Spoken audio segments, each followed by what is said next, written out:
Halo, tunajaribu. Kwa kitengo cha local content stakeholders engagement kutoka PURA.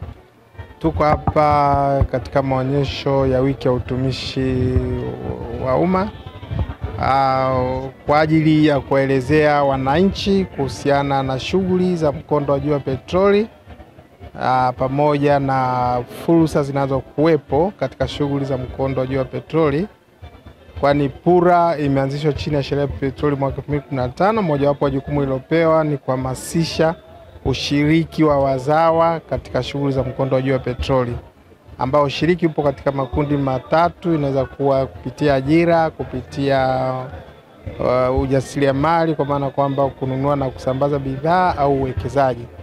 Kwa hiyo tunapokuwa katika maonyesho kama haya ni kuelezea wananchi kwanza hizo majukumu yetu na shughuli kwa ujumla zinafanyikaje, shughuli za mkondo wa juu wa petroli, na hizo fursa zinazoambatana na shughuli za mkondo wa juu wa petroli.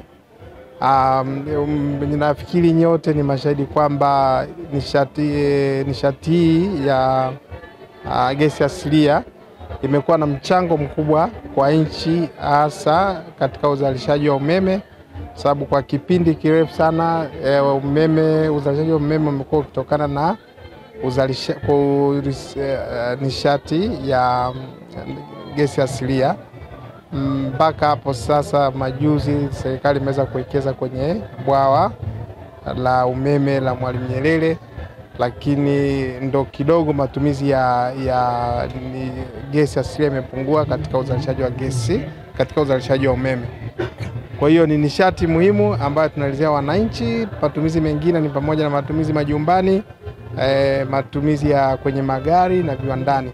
Na kwa sasa hivi serikali ipo katika hatua mbalimbali za kuwezesha hiyo nishati wafikie wengi, hasa kwenye matumizi ya magari na maeneo mengine ya nchi. Kwani kwa sasa hivi inatumika zaidi katika mikoa ya Mtwara, Lindi na Dar es Salaam.